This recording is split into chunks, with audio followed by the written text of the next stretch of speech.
আপনি সময় কোথায় বেশি দেন? দুনিয়ায় সময় বেশি দেন না আখিরাতে সময় বেশি দেন? সিদ্ধান্ত আপনিই নিতে পারবেন। আপনি দুনিয়াদার না আপনি আখিরাতওয়ালা। মাঝে মধ্যে মাহফিল যাই হুজুর, পোস্টারের মধ্যে হ্যান্ডবিলের মধ্যে কি লেখা থাকে? মসজিদ উন্নয়ন কল্পে ওয়াজ মাহফিল। কার উন্নয়ন?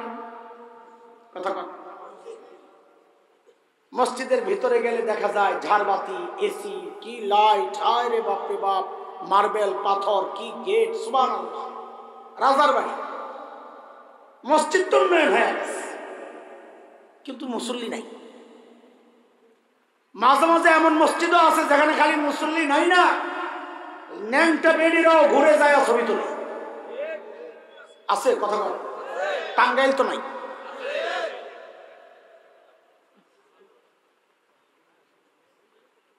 দুই চারজন মুসল্লি যাও পাওয়া যায়, তাদের না রুকু সহি না সেজদা সহি। কেরাতের অবস্থা খইটা তো আরো করুণ অবস্থা। লেইলাফে কোরাইশি লেইলাফে। আলহামদুলিল্লাহ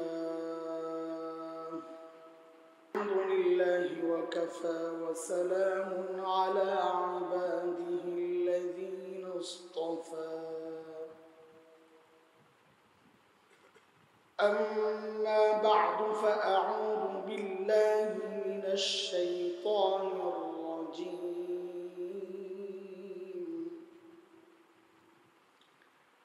بسم الله الرحمن الرحيم.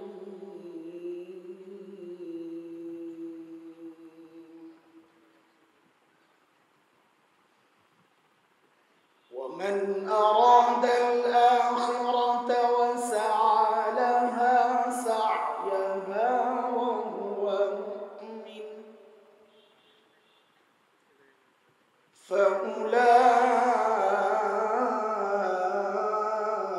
فأولئك كان سعيهم مشكورا. آمنت بالله صدق الله العلي العظيم.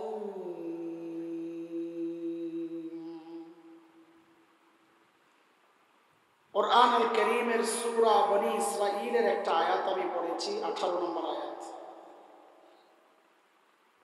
এই আয়াতকে সামনে রেখে কিছু কথা বলতে চাই।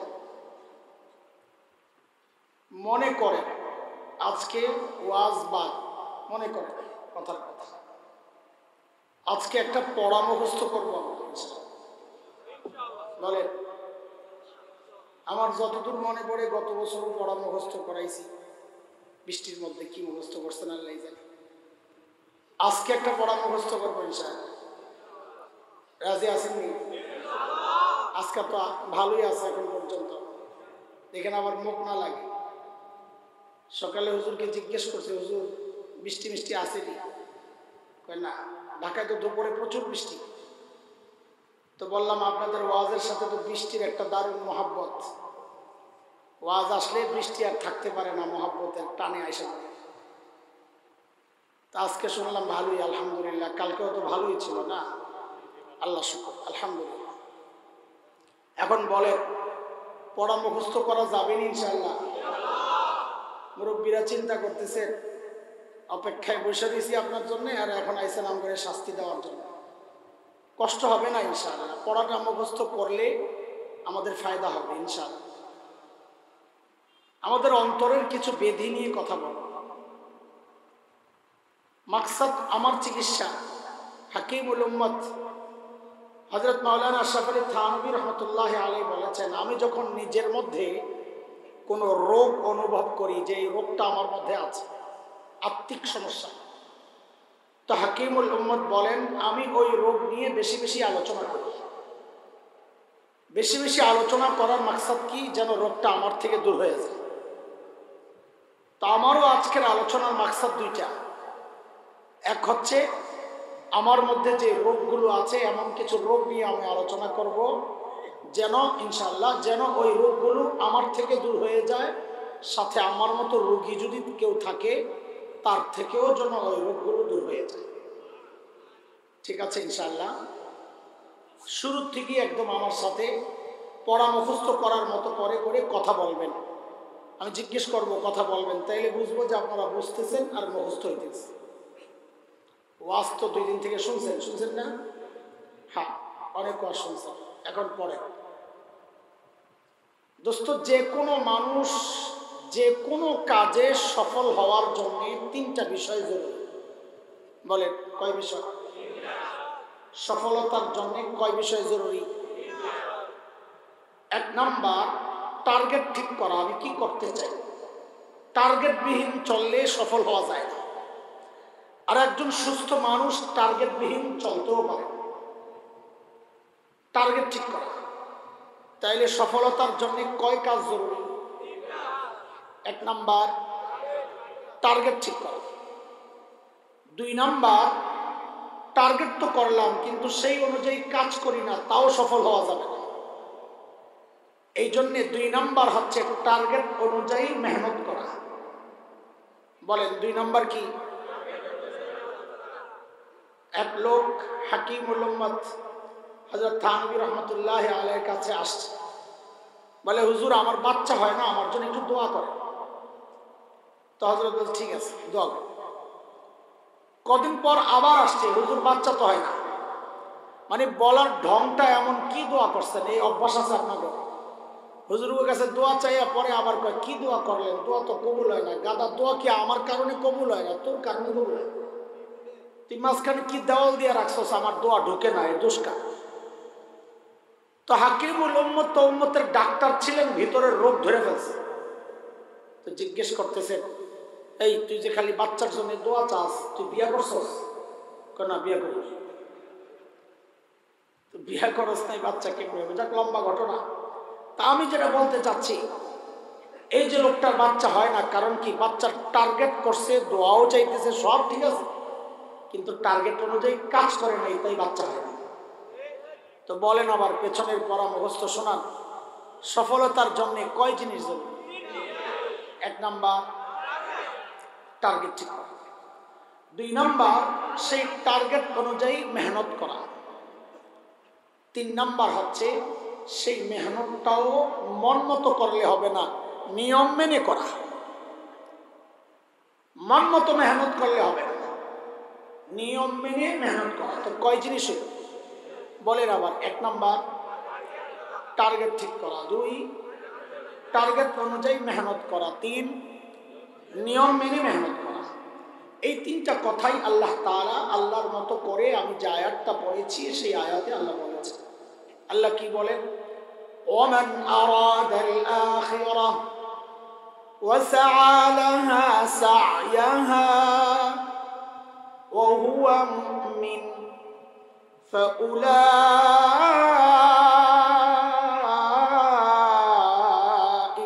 কানা সা'য়ুহুম মাশকুরা। আল্লাহ বলেন যে টার্গেট বানাবে আখিরাত এবং সেই অনুযায়ী মেহনত করবে ঈমানের সাথে। ওই যে বলেছে নিয়ম মেনে, আল্লাহর দেওয়া তরিকা, রাসূল সাল্লাল্লাহু আলাইহি ওয়াসাল্লামের দেওয়া তরিকা মেনে। তো আল্লাহ বলেন ফাউলাইকা কানা সা'য়ুহুম মাশকুরা, আমি আল্লাহ তার ওই চেষ্টা প্রচেষ্টা বিফলে যেতে দেব না, আমি তাকে সফলতা দিই। কয় জিনিস জরুরি? কিন্তু সমস্যা হচ্ছে কি জানেন, আমি সহ এই সমাজের প্রায় সবাই এই 3 কাজ কর্ম থাক দূরের কথা, উল্টা মৌলিকভাবে আমরা প্রায় সবাই 3টা ভুল প্রতিনিয়ত করে যাচ্ছি। ভুল কয়টা আমাদের? আজকে মূলত ওই 3টা মৌলিক ভুল নিয়ে আলোচনা হবে ইনশাআল্লাহ, যেটা আমরা সমাজের প্রায় সবাই করে যাচ্ছি। মৌলিক সমস্যা। ভুল কয়টা আমাদের? আজকে আমরা এই ভুলগুলি নিয়ে আলোচনা করি। উদ্দেশ্য কি থাকবে? যেন আমার থেকেও ভুলগুলো দূর হয়ে যায়, আপনাদের থেকেও দূর হয়ে যায়। ঠিক আছে ইনশাআল্লাহ? তো সেই নিয়তে আমরা একটু মনোযোগ দিয়ে কথাগুলো শুনতে থাকি। 1 নম্বর মৌলিক ভুল এই সমাজের প্রায় অধিকাংশ মানুষের, আল্লাহর চাওয়া হচ্ছে আমি আপনি যেন টার্গেট বানাই আখিরাত। কিন্তু আমাদের প্রায় সবার টার্গেট আমরা বানাইছি দুনিয়া। আপনি বলবেন কেমনে? আপনি দেখেন কেমনে, আমি তো বলছি আপনি দেখেন।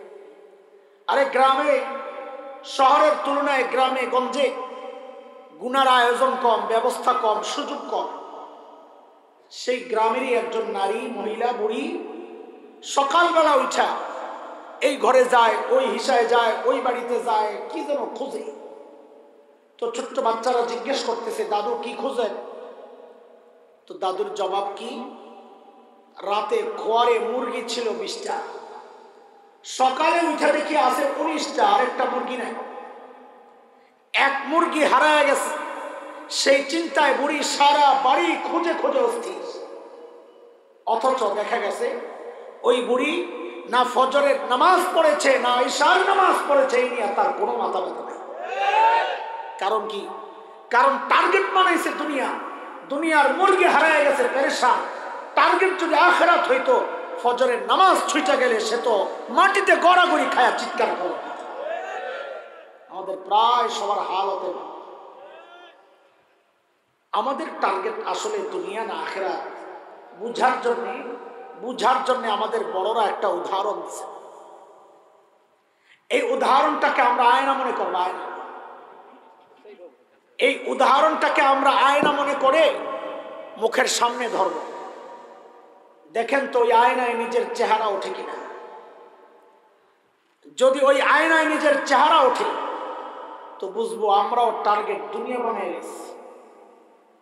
করণীয় তওবা করি, আখিরাতমুখী হয়ে যাই।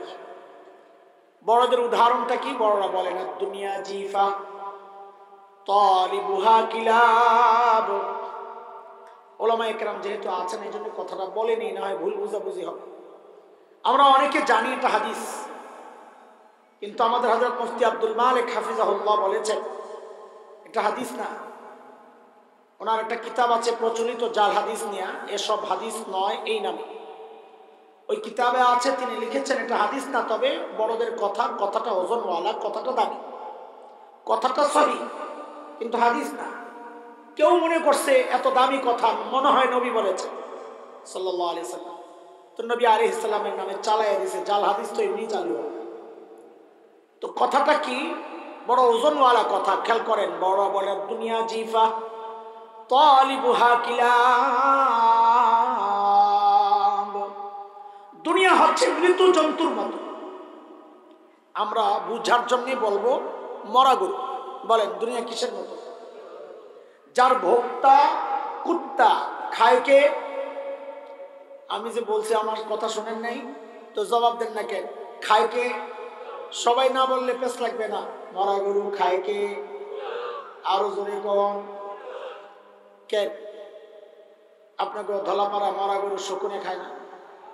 খায়। আর কথা বলে শিয়ালে খায়, শিয়ালেও খায়, শকুনেও খায়। তো খালি কুত্তার দোষ কেন? এটাই বোঝার জিনিস যে মরা গরু কুকুরের জন্য হালাল, শিয়ালের জন্য হালাল, শকুনের জন্য হালাল। কারো বদনাম হয় না খাইলে। কুত্তার খালি দোষ পড়ে, কারণটা কি? এটাই হলো বুঝার জিনিস। কুত্তার মধ্যে এমন কিছু স্বভাব প্রকাশ পায় যেই কারণে কুত্তা দোষী হয়। বড়রা বলেন ও মানুষ, ওই স্বভাবগুলো যদি তোমার মধ্যেও চলে আসে তো বুঝতে হবে তোমার মধ্যে আর কুত্তার মধ্যে কোনো পার্থক্য নাই।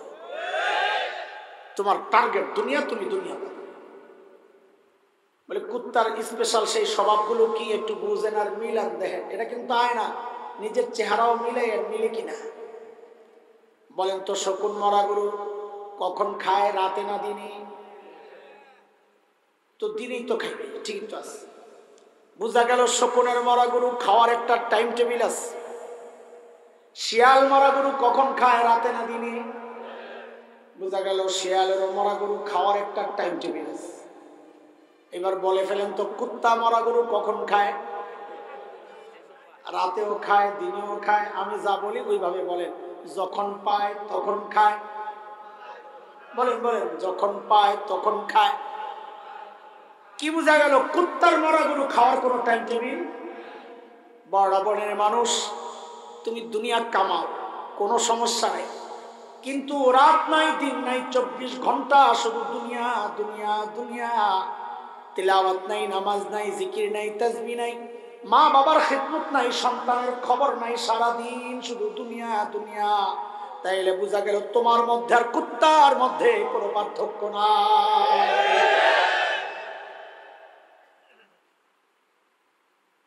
শকুন মরা গরুর হাড্ডি খায় না, গোস্ত খায়? কোন ঠিকই তো আছে, গোস্ত খাওয়ার জিনিস গোস্তই তো খায়, এই জন্যই তার দোষ পড়ে না।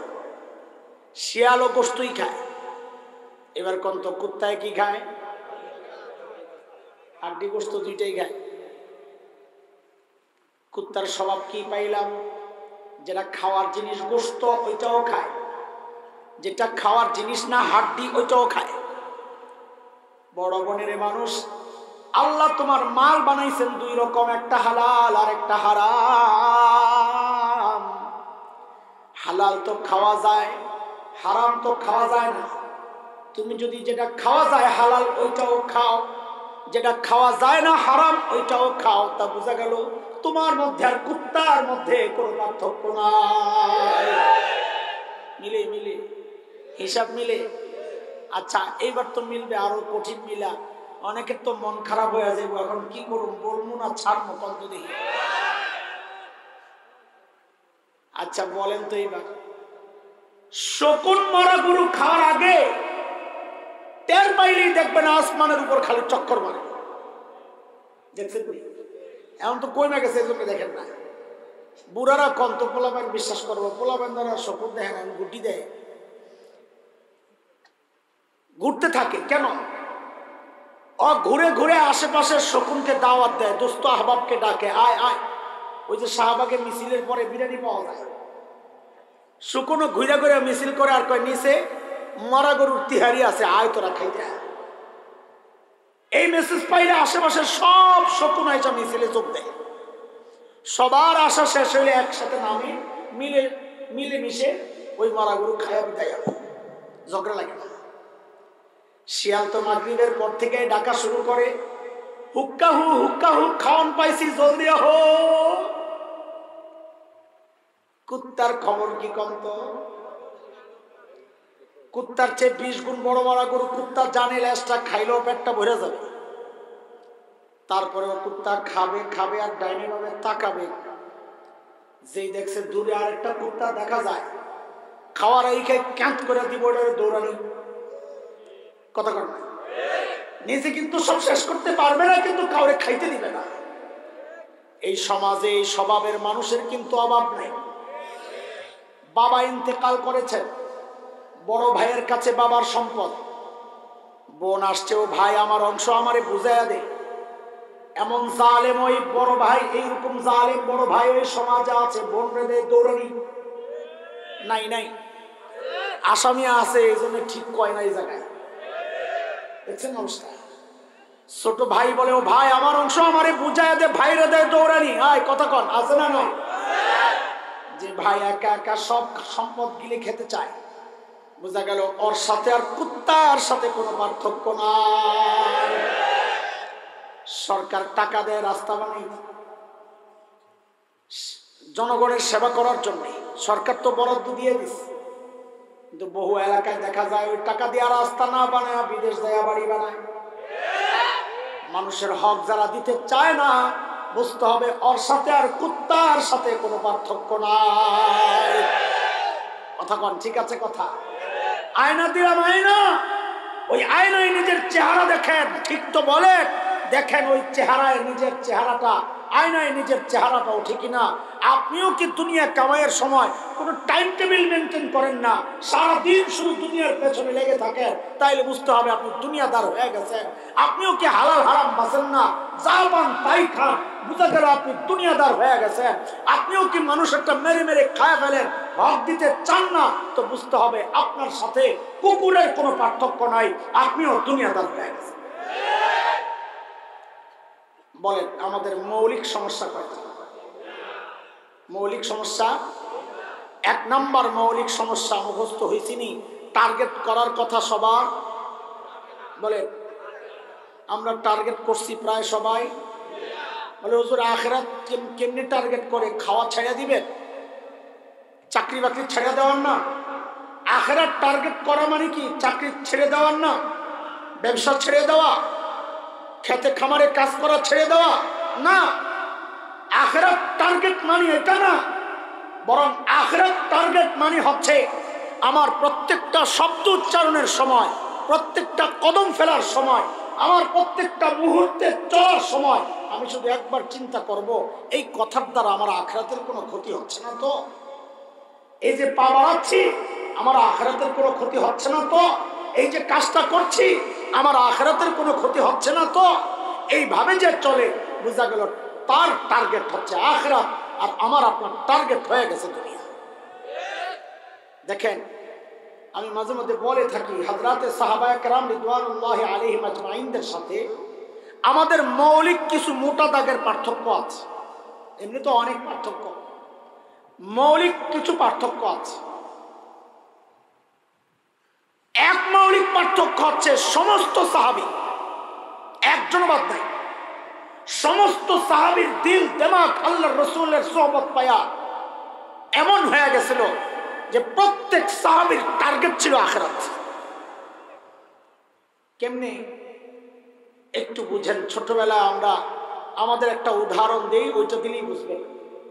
ছোটবেলায় আমরা লেখাপড়া করছি, খেলাধুলাও করছি না একটু খেলাধুলা। আশেপাশে থেকে বড় হুজুররা কইলে তো আমি একটু সাহস পাই, আমি তো খেলছি কয় না, যদি পোলাবেন আবার উৎসাহ পায়, বেটা খেলছে তো মতন এই মোবাইলের খেলে না, হালাল খেলা খেলছে, ছোটকালে খেলছে। এই সময় কি আর এরকম পাগড়িওয়ালা হুজুর আছিল নাকি? আমি তো আসছিলাম হাসাইন না, আমি যখন খেলছি আমি কি আসছিলাম, কথা বলে না। আমি যখন খেলছি তখন কি আর হযরত মাওলানা হাসান জামিল, তখন তো আমি আসছিলাম কি হাসাইন না, বল দে। তো ওই সময় খেলা সমস্যা। লেখাপড়াও করছি আলহামদুলিল্লাহ, আমি আমার জামাতে বরাবর ফার্স্ট হয়েছি। তো এখনকার বাচ্চারাও লেখাপড়া করে, খেলাধুলাও করে। তো আমাদের সাথে এখনকার বাচ্চাদের পার্থক্য কি? সূক্ষ্ম পার্থক্য। আমরা করতাম লেখাপড়া, ফাঁকে ফাঁকে খেলতাম। আর এখনকার বাচ্চারা চায় সারাদিন মোবাইল টিপবে, খেলবে, ফাঁক পাইলে পড়বে। ঠিক সাহাবীদের সাথে আমাদের মৌলিক পার্থক্যের পয়েন্ট এটা। সাহাবায়ে কেরামও দুনিয়ার কাজ করছেন, বকরি চড়ান নাই, ওট চড়ান নাই, খেজুর বাগানের পরিচর্যা করেন নাই, ব্যবসা করেন নাই, করেছেন, আখিরাতের কাজও করেছেন। আমরাও দুনিয়ার কাজ করি, আখিরাতের কাজও করছি। এই যে তো বলে পার্থক্য কি তাইলে সাহাবীদের সাথে? বলে হ্যাঁ, মৌলিক পার্থক্য আছে। সেটা হচ্ছে সাহাবায়ে কেরাম করতেন আখিরাতের কাজ, ফাঁকে ফাঁকে করতেন দুনিয়ার কাজ। আর আমরা করি সারাদিন দুনিয়ার কাজ, মাঝে মাঝে ফাঁক পাইলে করি একটু আখিরাতের কাজ। এই গ্যাপটাকে যত কমাইতে পারবেন বুঝতে হবে ততই বেশি আমি আখিরাতমুখী হচ্ছি। আপনি সময় কোথায় বেশি দেন?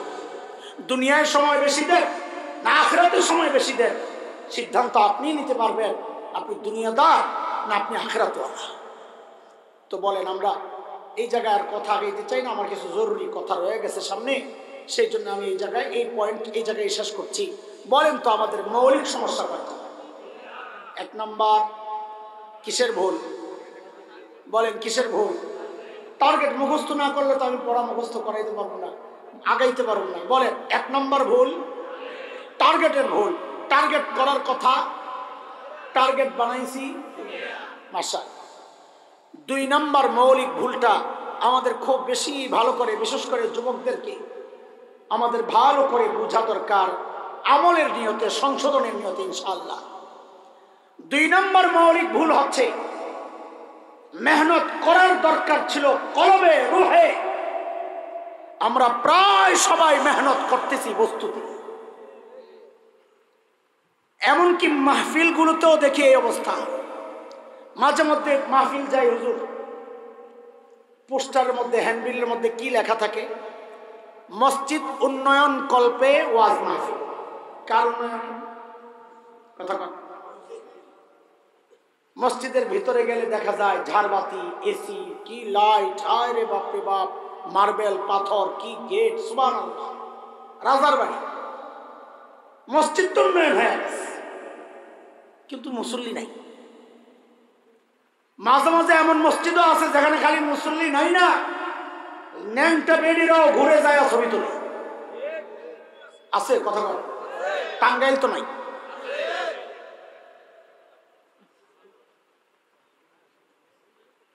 দুই চারজন মুসল্লি যাও পাওয়া যায়, তাদের না রুকু সহি না সেজদা সহি।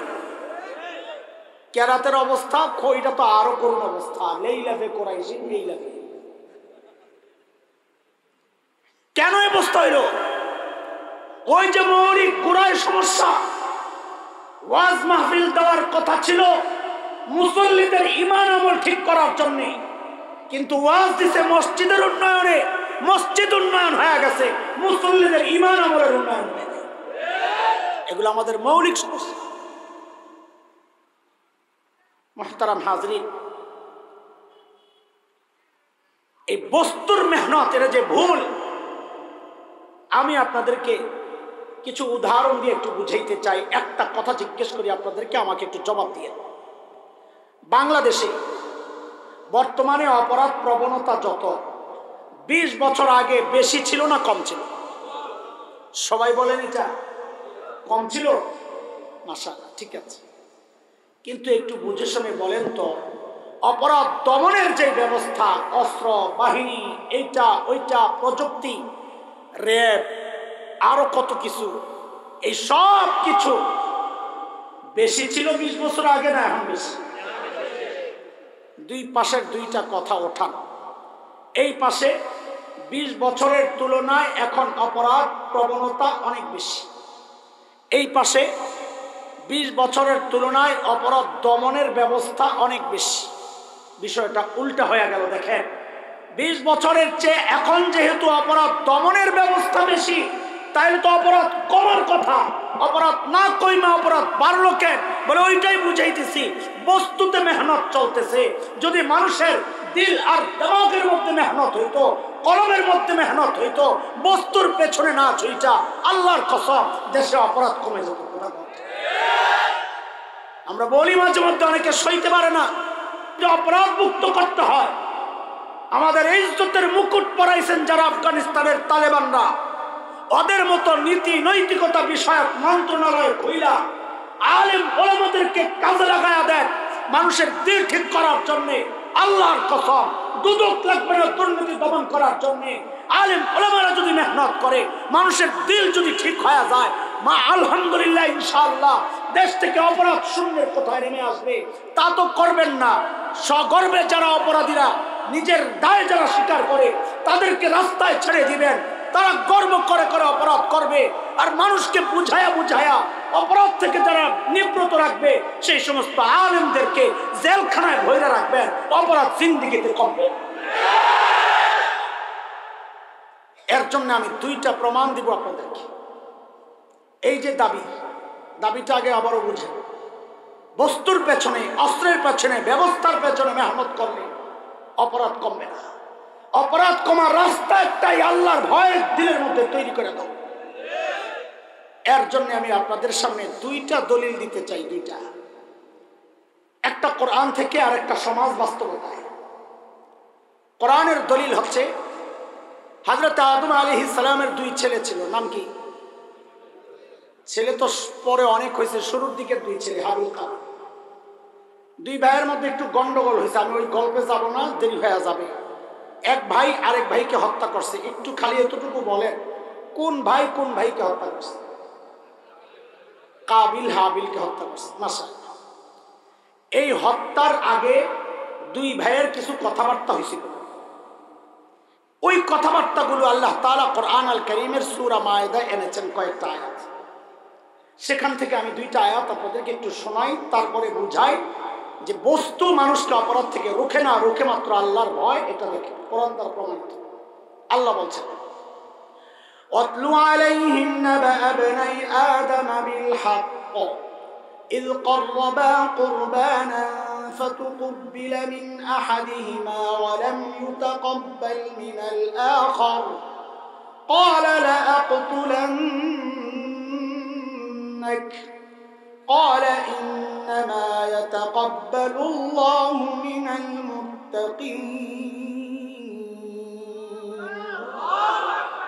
لئن بسطت إلي يدك لتقتلني ما أنا بباسط يدي إليك لأقتلك إني أخاف الله إني أخاف الله رب العالمين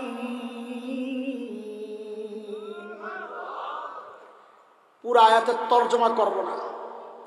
কাবিল যখন হাইরা গেছে কোরবানিতে, তো দুনিয়ার সব জালেমের একটা সিস্টেম আছে, সিস্টেম মতো যদি হাইরা যায়, নিয়ম মতো যদি দেখে যে আমি হাইরা যাব, তখন সে কি করে, পেশি শক্তি দেখায় আর জয় ছিনায় নেয়।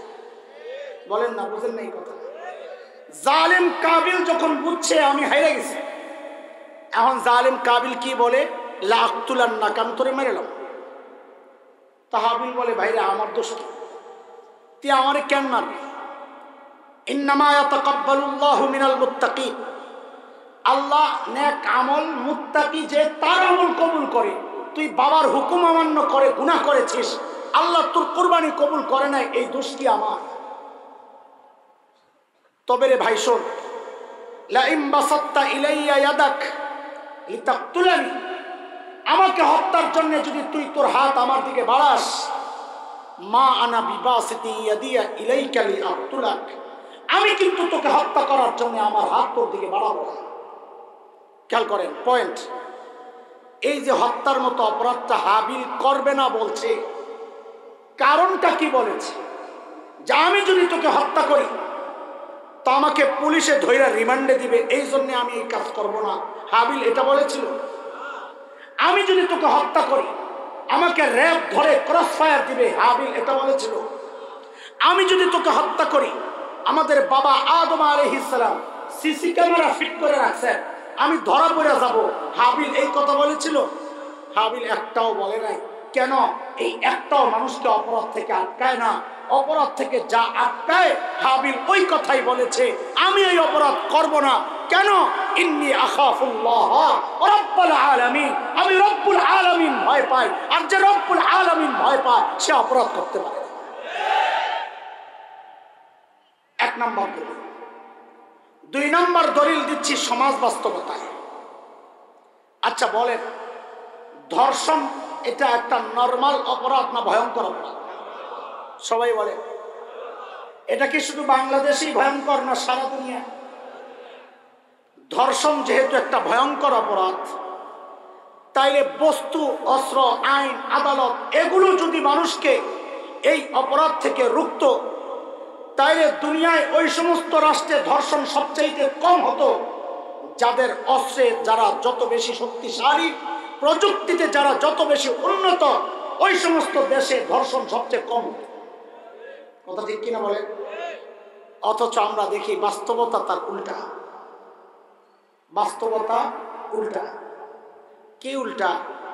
গত 2 বছর আগে জাতিসংঘ একটা জরিপ চালাইছে, পরীক্ষা সারা দুনিয়ায়। কে চালাইছে পরীক্ষাটা? কোন তো? হেফাজতে ইসলাম না। আমি বারবার জিজ্ঞেস করব, আপনারা বলবেন জাতিসংঘ। হেফাজতে ইসলাম এই জরিপ চালাইছে? কে? কাকরাই মসজিদ চালাইছে? হাটহাজারী মাদ্রাসা? দেওবন্দ মাদ্রাসা? কে? মুসলমানদের পক্ষের শক্তিরা বিপক্ষের? সন্দেহ আছে এখনো? কে? কারা চালাইছে? বারবার কেন বলাচ্ছি? যেন ফলাফলটা শুই না কেউ না বলে, ও মোল্লা এটা তুমি নিজেকে বানাই না। না না, তোদের আব্বারা এই ফলাফল প্রকাশ করেছে, আমরা না। কারা? কারা বলেন? কারা সেই আব্বারা? কারা? জাতিসংঘ। জাতিসংঘ সারা দুনিয়ায় জরিপ চালায়া শীর্ষ 10টা ধর্ষণের শীর্ষে যারা, এমন 10টা দেশের নাম প্রকাশ করেছে। এর মধ্যে 1 নাম্বার, সব আকাম কুকামের মূলে যেই হজরতরা থাকে, সেই আমেরিকা। 1 নম্বর ধর্ষণের শীর্ষে কি? আমি আপনাদেরকে জিজ্ঞেস করি, আমেরিকা প্রযুক্তিতে উন্নত না অনুন্নত? উন্নত প্রযুক্তিতে, শক্তিশালী প্রযুক্তিতে উন্নত হওয়া সত্ত্বেও ধর্ষণের শীর্ষে কেন? কারণ হচ্ছে ওদের অন্তরে আল্লাহর ভয় সবচেয়ে। প্রযুক্তি মানুষকে অপরাধ থেকে রুখে নেয় না, প্রমাণ। 2 নাম্বার, সাউথ আফ্রিকা, দক্ষিণ আফ্রিকা প্রযুক্তিতে উন্নত না অনুন্নত? কথা বলেন। হ্যাঁ, মাশা কথা বললেন। 3 নাম্বার, ইউরোপের এক দেশ সুইডেন প্রযুক্তিতে উন্নত না অনুন্নত? 4 নাম্বার আপনাকে দাদারা, জোরে কারা, জোরে কর না। প্রতি 22 মিনিটে যেই ভারতে একজন নারী ধর্ষিত হয়। আরে ধর্ষণ তো অন্য জায়গায় হয়, কিন্তু ভারতের যারা ধর্ষক ওদের রুচিতেও দুর্ভিক্ষ দেখা দিচ্ছে, রুচিও নষ্ট হয়ে গেছে। কেন? গত কয় বছর আগে পত্রিকার রিপোর্ট, মোল্লার কথা না এটা, গত কয় বছর আগে এক বুড়ি আসছেন ভারতে টুরিস্ট হিসাবে ঘুরতে ঘুরতে, 65+ বুড়ি, 65 কইছে ইজ্জত রক্ষার জন্যে, প্লাসটা কয়ে কোন রকম সত্য চেষ্টা করছে বলা, আসলে বুড়ির বয়স 80, 65+ মানে 65-র বেশি, তো 80 হইলে তো কথা নিচ্ছা না, 80-65-র উপরে না। বাটপাড়িটা কি করছে খেয়াল করছেন? ইজ্জত বাঁচায় যে এইরকম বুড়িও আক্রান্ত হয়, এইরকম বুড়িরাও ভারতে আক্রান্ত হয়। কথাটা বারবার কেন বলছি জানেন? যাদের দেশের এই অবস্থা, তাদের 5 গোলামরা এদেশের ইমানদারদেরকে নারীর অধিকার আর নারীর স্বাধীনতার সবক দেয়। তখন মিজাজটা কেমন লাগে? এই রিপোর্ট যখন পাই তখন মনটা চায় ওই সমস্ত দালালদেরকে জুতার মধ্যে ময়লা লাগাইয়া, তাও কালো ময়লা না, হলুদ ময়লা লাগাইয়া ওদের চেহারার মধ্যে মারতে। কথা বলছে, আমাদেরকে নিয়ে মন্তব্য বক্তব্য দেওয়ার দরকার নাই, আমাদেরকে নিয়ে তুচ্ছ তাচ্ছিল্য করার দরকার নাই। ইসলাম নারীকে অধিকারও দিয়েছে, ইসলাম নারীকে সম্মানও দিয়েছে। তোমরা দিতে পারো নাই, তোমরা অধিকারের নামে, তোমরা স্বাধীনতার নামে নারীকে উলঙ্গ করে রাস্তায় বের করতে চাও। এই যে পহেলা বৈশাখের বিরুদ্ধে আমরা নই, আমাদের বিরুদ্ধে নানান বক্তব্য আসতেছে মিডিয়ায়, আমাদেরকে ধরার জন্য নানান রকমের প্রোপাগান্ডাও চলছে। এই সমস্ত বক্তব্যের কারণে যারা দেশের বিরুদ্ধে, বাঙালি চেতনার বিরুদ্ধে, স্বাধীনতার বিরুদ্ধে, এরা উস্কানিদাতা, এরা ধর্মীয় উগ্রতা ছড়ানোর উস্কানি দেয়, এরা এগুলো বলে বলে আমাদেরকে ফাঁসানোর চেষ্টা হচ্ছে। আমরা স্পষ্ট কথা বলি, বাংলা এটা আমার মায়ের ভাষা, বাংলার বিরুদ্ধে বলা আমার কেন বলবো? আমি বাংলায় কথা বলি, এটা আমার গর্ব। বাংলাদেশ এই জমিন আমার জন্মস্থান, এর বিরুদ্ধে আমি কেন কথা বলবো? বরং আমরা বলি যাদের ইমানের চেতনা যত বেশি, তাদের মধ্যে দেশপ্রেমও তত বেশি। দেশ আক্রান্ত হলে দালালদেরকে পাওয়া যায় না, এরা দাদাদের দেশে যায় হালুয়া রুটি খায়। দেশ আক্রান্ত হলে ইমানদাররাই আগায় যায়। শুধু যায় নাই, ভবিষ্যতের জন্য আমরা প্রস্তুত আছি। আমাদের স্পষ্ট পয়গাম, আমার দেশ যদি এই নষ্ট কালচার এই দেশে ছড়ায়া ছড়ায়া এদেশের মানুষের ইমান আকিদা ধ্বংসের চক্রান্ত যদি হয়, এদেশের স্বাধীনতা কবলে খাওয়ার চক্রান্ত যদি হয়, এদেশের মানচিত্র টুকরা টুকরা করার চক্রান্ত যদি হয়, আল্লাহ কসম ৭১ একবার মুক্তিযুদ্ধ হয়েছে ইমান রক্ষায়, স্বাধীনতা রক্ষায়, কোরআনী শিক্ষা রক্ষায়। যদি আবারও যুদ্ধের প্রয়োজন হয়, আবার যুদ্ধ হবে, আবার যুদ্ধ হবে।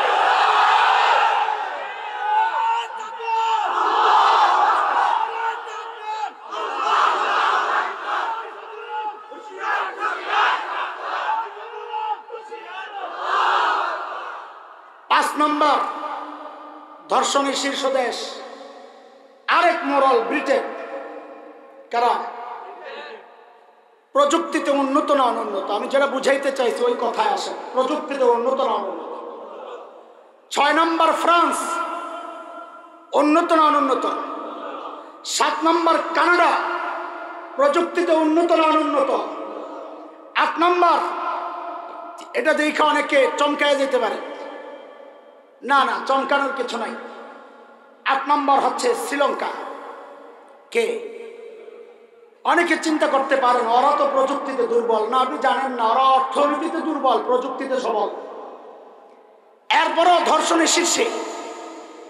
আরেক দেশ হচ্ছে, এটা দেখাও অনেকে চমকায় যেতে পারে, আমরা বলি চমকানোর কিছু নাই, সেখানে কিছু নামধারী মুসলমান আছে কিন্তু ইসলাম নাই। সেই দেশের নাম হচ্ছে ইথিওপিয়া, নবী যুগের হাবশা, লোহিত সাগরের পশ্চিম পার। এই দেশগুলো ধর্ষণের শীর্ষ দেশ। অথচ এর আরেকটা চিত্র আপনাদেরকে শোনাই। ব্রিটেনের একটা ট্যুর কোম্পানি পর্যটন করায়, যারা মানুষকে সারা দুনিয়ায় ঘুরায়। ওদের ব্যবসায়িক স্বার্থে ওরা সারা দুনিয়ার শহরগুলিতে জরিপ চালাইছে। কি জরিপ? যে মেয়েদের ভ্রমণের জন্য সবচেয়ে নিরাপদ শহর কোনটা। এটা ব্যবসার, ওদের ব্যবসায়িক পলিসি। তো মানুষকে বলতে পারবে ওই দেশ মেয়েদের জন্য নিরাপদ, আপনারা ওই দেশে ভ্রমণ করতে পারেন, আমরা ব্যবস্থা করে দিই, পয়সা কামাবে। সারা দুনিয়ায় ওরা জরিপ চালাইছে, সারা দুনিয়ায়। ওই কোম্পানির নাম হচ্ছে ইনশিওর মাই ট্রিপ, ব্রিটেনের কোম্পানি। সারা দুনিয়ায় জরিপ চালায়া ওরা যেই ফলাফলটা প্রকাশ করেছে, গর্বে আমাদের বুকটা ফুলে যায়।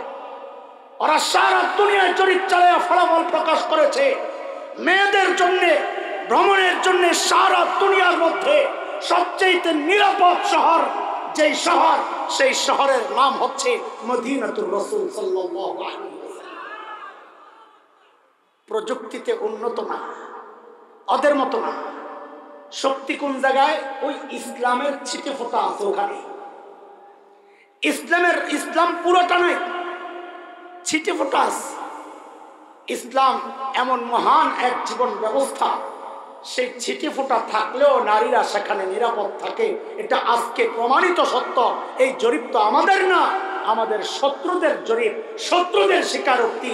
অদুস্ত বাস্তবতা হচ্ছে শুধু নারীরা নয়, ইসলামের কাছে সব মানুষ, এমনকি সব ধর্মের মানুষ, এমনকি জীবজন্তু পর্যন্ত নিরাপদ। বলতেছিলাম আমাদের মৌলিক সমস্যা কয়টা। আমি আমার মূল কথার দিকে চলে আসব। যুবকরা এরপরের কথাগুলো একটু মনোযোগ দিয়ে শুনতে পারবা। কথা কয় না, কথা কয় না, পারবেন ইনশাআল্লাহ? 2 দিন বয়ান শুনতে শুনতে ক্লান্ত হয়ে গেছেন না? আমরা আরো বেশি ক্লান্ত। আপনি তো 2 দিন, আমরা তো প্রত্যেক দিন। তো এই জন্য লম্বা সময় নেওয়ার সুযোগ নাই ইনশাআল্লাহ। আমি আমার মূল পয়েন্টে একটা মূল পয়েন্ট বলার জন্য এই পর্যন্ত দৌড়ে আসছি। এটা শুনিয়ে যাবো আমরা ইনশাআল্লাহ। বলেন আগে আমাকে পিছনের সবক শোনার আমাদের মৌলিক ভুল কয়টা? 1 নম্বর মৌলিক ভুল টার্গেটের ভুল। টার্গেট করার দরকার, টার্গেট করেছি। 2 নম্বর মৌলিক ভুল মেহনত করার দরকার, করবে, মেহনত করতেছি বস্তুতে সাবাস। 3 নম্বর মৌলিক ভুলটা বুঝার আগে 2টা কথা আমার সাথে একটু বলা বলি করে নেন। এই পোলাপান, আমার টুপিটা দেখতেছস?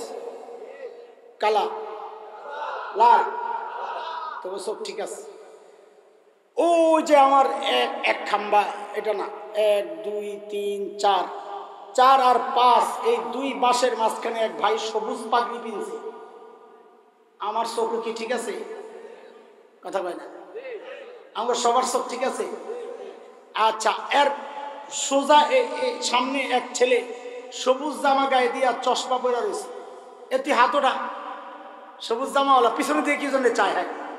হ্যাঁ, এই তো ঠিক আছে। আচ্ছা, ওর সামনের ছেলেটা লাল টুপি পরা, তার মানে আমার চোখও ঠিক আছে। মাশাআল্লাহ। এখন সবাই চিন্তা করতেছে ব্যতিক্রম যারা বইছে, আল্লাহ না জানে আমারটাও পয়লা, মানে দেখতেছি তো আমি। আচ্ছা, তাইলে আমরা আমাদের বাহ্যিক দেখতেছি না? আপনারা আমারটা দেখতেছেন না? আমার দাড়িগুলো সাদা না কালা? বলে সব। কথা কম, সব বলে সব। আলুর ভর্তা। আচ্ছা, আমি আপনাদের সব দেখতেছি না? আপনারাও আমার সব দেখতেছেন? বাহ্যিক দেখতেছেন? খেয়াল করেন, আমাদের 3য় মৌলিক ভুলটা আমি ধরাই দিচ্ছি। কিন্তু দোস্ত, আজকে আমি কি আমল করছি আপনারা কি জানেন? আপনারা কি আমল করছেন আমি কি জানি? আমার দিলের হালত কি আপনারা জানেন? আপনাদের দিলের হালত কি আমি জানি? তার মানে আমরা কেউ আমাদের ভেতরের খবর জানি না, সবাই সবার বাহিরটা জানি না। আচ্ছা, একটু বলেন তো, আমাদের ভেতর, আমাদের আমল, এগুলো জানেন কে? সবাই বলেন। আল্লাহর হাবিব সাল্লাল্লাহু আলাইহি ওয়াসাল্লাম বলেছেন, ইন্নাল্লাহা লা ইয়ানজুরু ইলা সুওয়ারিকুম ওয়া ইলা আমওয়ালিকুম ওয়ালাকিন ইয়ানজুরু ইলা কুলুবিকুম ওয়া আমালিকুম। আল্লাহ তাআলা তোমার কাপড় চোপড় কেমন, চেহারা কেমন, মাল কত আছে, আল্লাহ এটা দেখেন না। বলে তো আল্লাহ কি দেখেন? আল্লাহ দেখেন তোমার আমলের কি অবস্থা, তোমার কলবের কি অবস্থা। আমাদের ভুলটা দেখেন, ভুলটা দেখেন। আমি সহ, আমি নিজেকে আগে আসামি বানিয়েই বলতেছি, এমন কেউ যেন মনে না করে নিজে মনে হয় কত ভালো মানুষ, আমি এই জায়গার 1 নম্বর আসামি, নিজের স্বীকার করেই কথাগুলো বলতেছি। আমাদের ভুলটা বুঝেন। মাখলুক যা দেখে, বাহিরটা দেখে কে? মাখলুক। বাহির দেখে কে? ভেতর দেখেন কে? খালেক। বলেন, ভেতর দেখেন কে? বাহির দেখেন কে? দেখেন আমাদের ভুলটা দেখেন। মাখলুক যা দেখে সেই বাহির সাজাইতে আমরা প্রায় সবাই ব্যস্ত। শরীরে ময়লা লাগে, ধুইতে ব্যস্ত। জুতায় ময়লা লাগে, ধুইতে ব্যস্ত। কিন্তু আমার আমল যেই আল্লাহ দেখেন, সেই আমল ঠিক করার ব্যাপারে কারো কোনো মাথা ব্যথা নাই। আমার কলব যেই আল্লাহ দেখেন, সেই কলব গুনাহ করে করে কালো ময়লা হয়ে গেছে, ওইটাকে ধুইতে কারো কোনো মাথা ব্যথা নাই। মাঝে মধ্যে আমি ঘৃণায় নিজেকেই বলি, আরে জালিম, তোর কাছে তোর কলবের চেয়ে তো তোর জুতার মূল্য বেশি। কেন? কারণ তোর জুতায় ময়লা লাগলে তুই ধোয়ার জন্য অস্থির হয়ে যাস, অথচ গুনাহ করে করে কলবটা ময়লা হয়ে গেছে, ধোয়ার ব্যাপারে কোনো মাথা ব্যথা নাই। কথা ঠিক কিনা? বেঠিক বলার তো কোনো সুযোগ নাই। আপনি নিজেই চিন্তা করেন, চেহারাটা আজকে এই একদিনের হিসাব লাগান, আজকেই চেহারা কয়বার ধুইছেন, আর আজকেই কলমটারে চোখের পানি দিয়ে কয়বার ধুইছেন বলেন। অথচ এই চেহারা দেখে মানুষ যেটা দেখে এটা ধোয়ার জন্য অস্থির, অথচ কলম দেখেন আল্লাহ, ওটা ধোয়ার ব্যাপারে কারো কোনো মাথা ব্যথা নাই। শরীর পরিপাট, কাপড় পরিপাটি সুন্দর রাখা, পুরান হয়ে গেলে ফালাইয়া দিই, ছিঁড়ে গেলে জোড়া লাগাই, অথচ আমল সুন্দর কিনা। সন্তানের কাপড় চোপড় ঠিক করার জন্য ঈদের মধ্যে কত মেহনত, অথচ সন্তানের আমল আখলাক ঠিক আছে কিনা পরীক্ষার জন্য আলেমের কাছে কতবার নিয়ে আসছেন বলেন। এগুলো আমাদের মৌলিক সমস্যা। পেছনে এক জায়গায় বলেছিলাম সাহাবীদের সাথে আমাদের মৌলিক পার্থক্য, এটাও একটা সাহাবীদের সাথে আমাদের মৌলিক পার্থক্যের একটা ব্যাপার। কি? একটু শুনেন যুবকরা, ভালো করে শুনুন। সাহাবায়ে কেরাম রিদওয়ানুল্লাহি আলাইহিম আজমাইন ঈমান আনার সাথে সাথে বাহিরের সৌন্দর্যের কথা একদম ভুলে গেছে। টার্গেট আমল ঠিক করা, টার্গেট কলব ঠিক করা। আমি বুঝার জন্য একটা উদাহরণ পেশ করব এক যুবকের। ও যুবকরা, তোমাদের মতোই এক যুবক ছিল মক্কায়, নাম ছিল হযরত মুসআব ইবনে উমাইর রাদিয়াল্লাহু আনহু। বলো তো নামটা। 2-4 জন কইছে আর বাকিরা চুপ। এই আমি একটা কথা জিজ্ঞেস করি, ভারতের একটা কথা জানা দরকার, এই জন্য জিজ্ঞেস করতেছি, মুরব্বীরা কিছু মনে করেন না। ভারতের ক্রিকেট দল আছে না, বর্তমান দলের অধিনায়ক কে রে? আচ্ছা ঠিক আছে, আমার জানা দরকার না, এটা না, আমার মিলতেছে না। এর আগে কে ছিল? না না, যে নামটা খুঁজতেছি ওটা না, তার আগে মিলতেছে না, পাইতেছি না। আরো কিছু আয়ের আগে কে ছিল? আচ্ছা বাদ দেন, হুজুরা কিছু মনে করেন না, আমার মাফ করে আলিও। মিলতেছে না। আচ্ছা ঠিক আছে, বাদ দেন। সামনে কে হইতে পারে, আগামী ভবিষ্যৎ দেখি মিলে কিনা নামটা পাইতেছি না। আগামীতে কে হইতে পারে, সম্ভাবনা কার? এবার বুঝেন অবস্থা। ভারতের ক্রিকেট দল, এটার অধিনায়ক, ক্যাপ্টেন, নেতা এখন কে, তার আগে কে, তার আগে কে, তার আগে কে, ভবিষ্যতে কে হইতে পারে, এই জালেমরা সব জানে। অথচ যাদের রক্তের পিচ্ছিল রাস্তা দিয়ে ঈমান পাইছি, সেই সাহাবী চিনে না, সাহাবীর নাম জানে না। আরে তোর মরে যাওয়ার কথা, এটা আমাদের জন্য লজ্জা, এটা আমাদের লজ্জা। ও যুবক, তোমার জন্য লজ্জা। তুমি হাসো, তোমার কান্না করার কথা, তোমার চিৎকার করে কান্না করার কথা, লজ্জা। সাহাবী চিনে না। নাম জিজ্ঞেস করলাম, চুপচাপ। অথচ এই নামটা প্রত্যেকটা যুবকের জানা দরকার ছিল, কারণ তোমার মতোই এক যুবক ছিলেন হযরত মুসআব ইবনে উমাইর, যাকে বলা হতো ফাতা মক্কা, হিরো অফ মক্কা। মক্কার সবচাইতে ফ্যাশনেবল পোশাকে নিজেকে সাজায় রাখতেন, সবচাইতে স্টাইলিশ পোশাকে নিজেকে সাজায় রাখতেন, মডেল পুরুষ ছিলেন। মানুষকে সুন্দর দেখায় তিনটা উপলক্ষ যুক্ত হইলে, এক চেহারা সুন্দর, আরেক হইল রুচি ভালো, কাপড় চোপড় পছন্দ করে শরীরের সাথে ম্যাচ করে পড়তে পারে, দেখতে সুন্দর লাগে। আরেক হইল পয়সা আছে, দামি কাপড় পরে থাকে, তাও সুন্দর লাগে। হযরত মুসআবের মধ্যে তিনটাই ছিল, ধনী বাবা মার সন্তান, দামি কাপড় চোপড় পরত, রুচিও ছিল উন্নত, চেহারা বলে মক্কার সবচেয়ে সুদর্শন পুরুষদের একজন ছিলেন। কত সুন্দর ছিলেন বুঝার জন্য একটা উদাহরণই যথেষ্ট। 12 জন আরবের চেহারা নবী আলাইহিস সালামের চেহারার সাথে কিছুটা মিলত। যেমন হযরত জাফর আত-তাইয়ার চাচাতো ভাই হযরত আলীর ভাই রাদিয়াল্লাহু আনহুমা, তার চেহারাও মিলত, স্বভাবও মিলত। 12 জন আরবের চেহারা নবীর চেহারার সাথে কিছুটা মিলত। সেই 12 জনের মধ্যে একজন ছিলেন হযরত মুসআব ইবনে উমাইর, যার চেহারা কিছুটা নবীর চেহারার সাথে মিলত। মুসআব কত সুন্দর ছিলেন বুঝার জন্য আর কিছু বলার দরকার নাই, এটাই যথেষ্ট, চেহারা নবীর চেহারার সাথে মিলত। সেই মুসআব হিরো যখন ইসলামের দাওয়াত পাইছে, তা এখন চেহারার সৌন্দর্যের কথা ভুলে গেছে, এখন পোশাকের ফিটফাট, ওই ডিজাইনার কাটিং এর কথা ভুলে গেছে। কতটা ভুলছেন ছোট্ট একটা উদাহরণ দিয়েই আমি ফিনিশিং এর দিকে যাব ইনশাআল্লাহ। কতটা ভুলছেন। আল্লাহু আকবার। নবী আলাইহিস সালাম 13তম বর্ষে নবুয়তের মদিনায় গেছেন হিজরত করে, কিন্তু তার আগেই 2 জন সাহাবীকে পাঠাইছিলেন মদিনা ওয়ালাদেরকে, যারা মুসলমান হয়েছে তাদেরকে দ্বীন শেখানোর জন্য, আর যারা মুসলমান হন নাই তাদেরকে দাওয়াত দেওয়ার জন্য। একজন ছিলেন অন্ধ সাহাবী হযরত আব্দুল্লাহ ইবনে উম্মে মাকতুম রাদিয়াল্লাহু আনহু, আরেকজন ছিলেন হযরত মুসআব ইবনে উমাইর রাদিয়াল্লাহু আনহু। নবুয়তের 12তম বছর মদিনায় চলে গেছে। 13তম বছর নবী গেছেন, হিজরি বর্ষ শুরু হয়েছে। প্রথম বছর গেছে এমনি, দ্বিতীয় বছর বদরের যুদ্ধ আপনারা জানেন ইতিহাস, তৃতীয় বছর উহুদের যুদ্ধ, শাওয়াল মাস। আমি খুব দ্রুত আগাইতেছি যেন আপনাদের বিরক্তির কারণ না হয়। লম্বা ঘটনা বলা আমাদের মাকসাদ না, শুধু এই প্রসঙ্গটা আনতে চাই। ইসলামের আগে কি ছিল, ইসলাম কবুলের পর মুসআবের অবস্থা কি।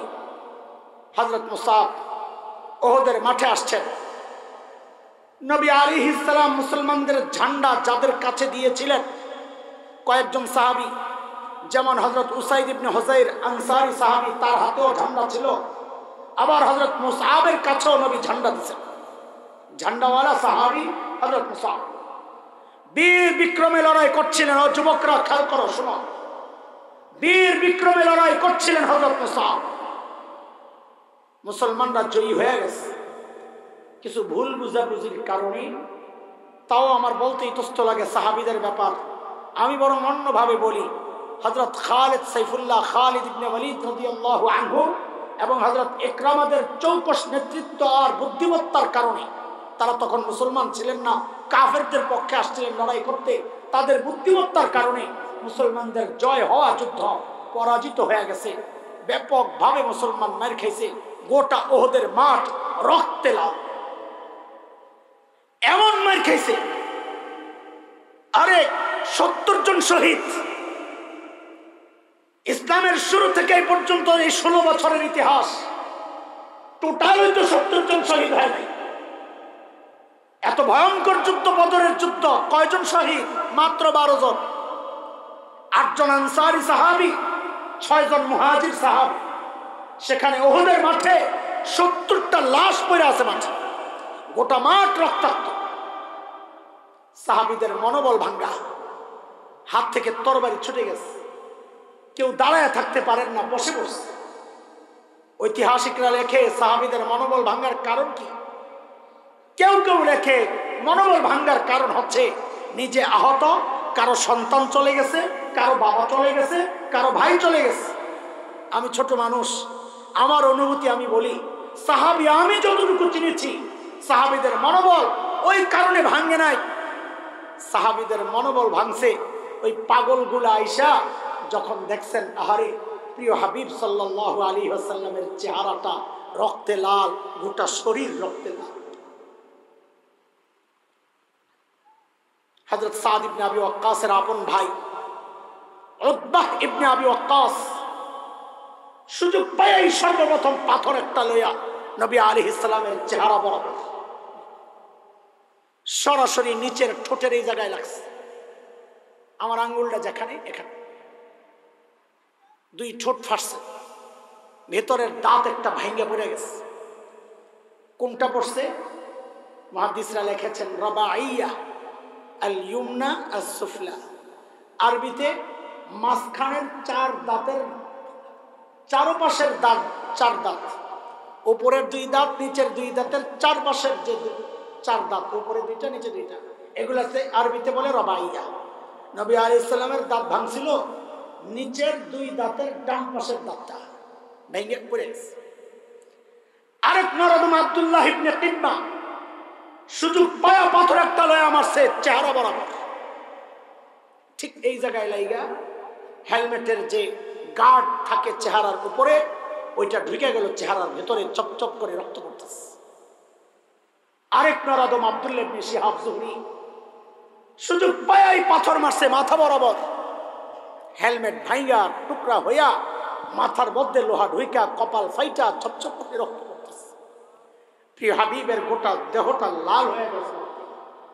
আরে আমাদের মতো 2 নম্বর আশেকরাও যখন এই হাদিস পড়ায় চোখের পানি রাখতে পারি না, আর ওই পাগল সাহাবী সরাসরি রক্ত দেখা ওরা সইছে কেমনি, বৈশা পড়ছে কেউ, সব হাত পা ছেড়ে দিয়া।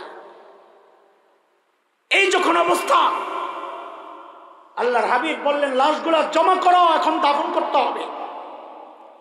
এত লাশ, এত কবর কিভাবে সম্ভব?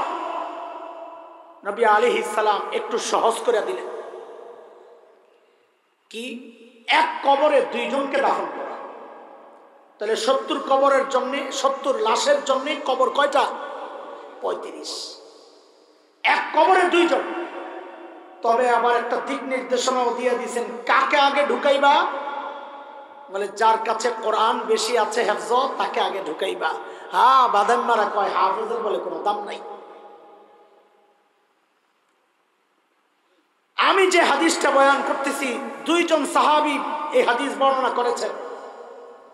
হযরত আব্দুর রহমান ইবনে আউফ রাদিয়াল্লাহু আনহু, বুখারীর বর্ণনা 4045 নম্বর বর্ণনা।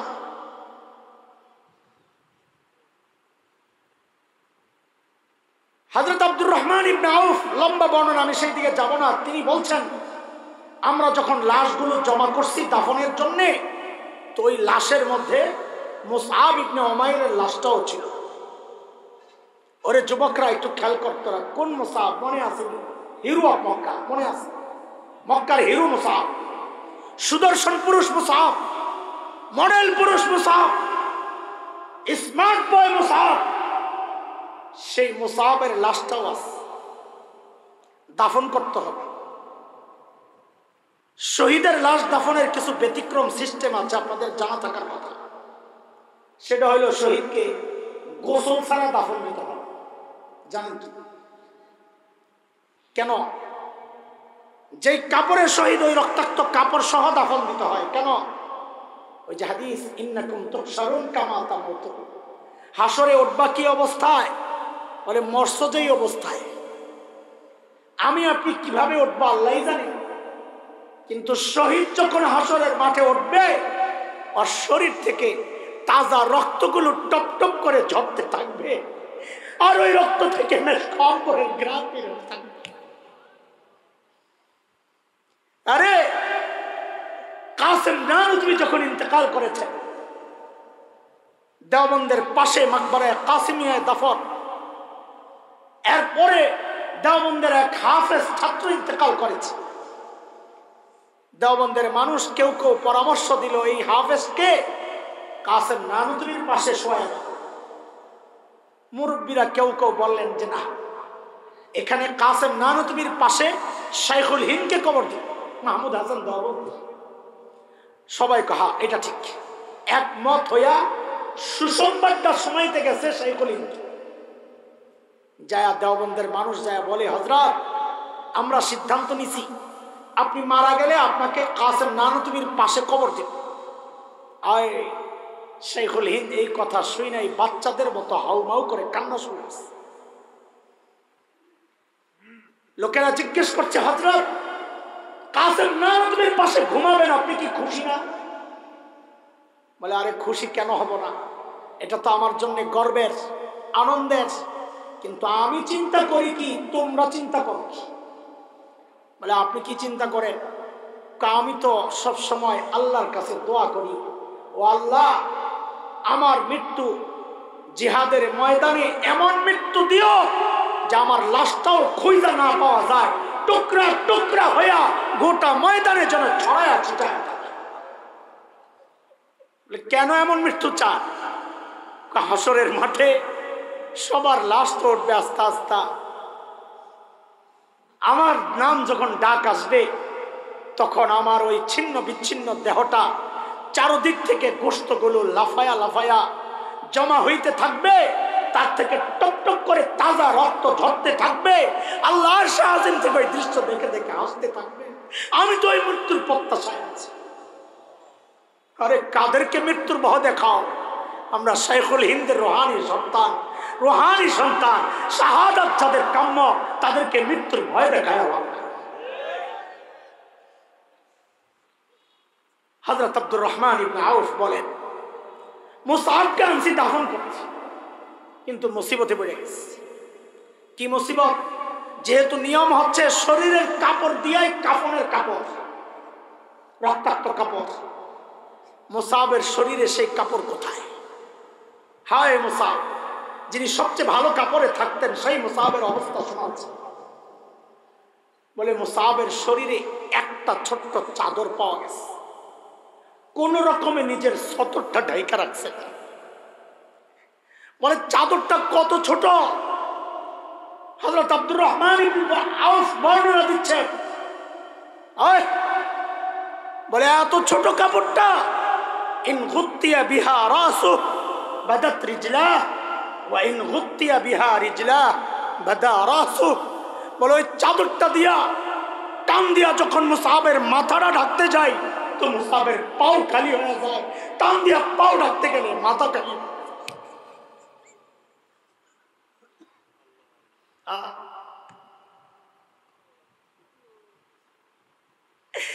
যুবক, ব্র্যান্ডের শার্ট ছাড়া তো আমার চলে না, ব্র্যান্ডের প্যান্ট ছাড়া তো চলে না, ব্র্যান্ডের মোবাইল ছাড়া চলে না। হাসরের মাঠে মুসআব সামনে দাঁড়ায় গেলে কি?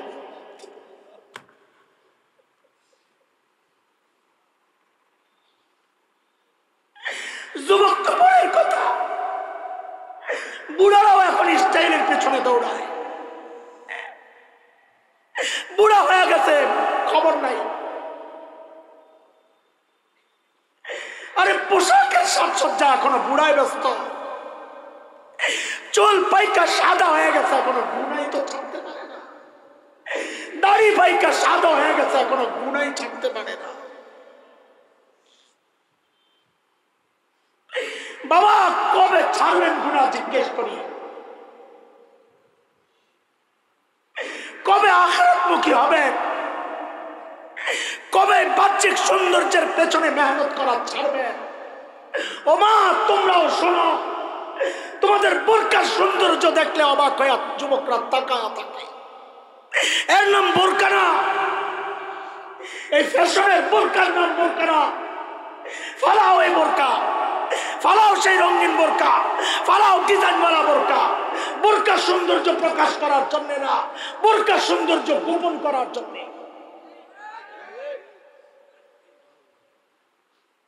কিভাবে দাঁড়াবে আল্লাহর সামনে?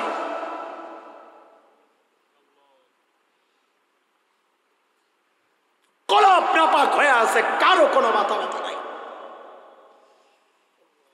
রোজা দিচ্ছেন আল্লাহ কলব পরিষ্কার করার জন্য, না হইয়া ঈদের কেনাকাটায় ব্যস্ত হয়ে গেছি। জালেম,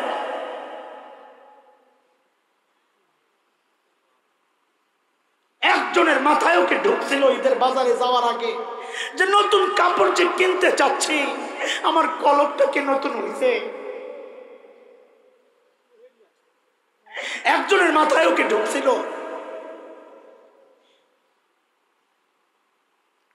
সন্তানকে নতুন জামা কিনে দেওয়ার আগে একবারও কি মাথায় ঢুকছিল আমার সন্তানটা কি নতুন হয়েছে?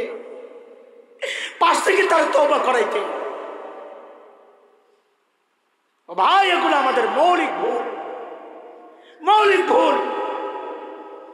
জুতা ময়লা লাগে পরিষ্কার করি, পায়ে ময়লা লাগে ধুইয়া যায়, চেহারায় ময়লা লাগে বারবার ধুই, সাবান লাগাই, শ্যাম্পু লাগাই, কত ঘষা ঘষা। অথচ বছরকে বছর গুনাহ করতে করতে করতে করতে কলবটা কালা হইয়া কুচকুচে কালা হয়ে রয়েছে। এটার একটু চোখের পানি দিয়া অথচ অথচ অথচ চেহারা ধোয়ার জন্য কত কষ্ট লাগে, জামা ধুইতে কত কষ্ট লাগে, সাবান লাগে, পানি লাগে, ডলাডলি দিতে হয়। অথচ কলবটা ধোয়ার জন্য তো এত কিছু দরকার ছিল না।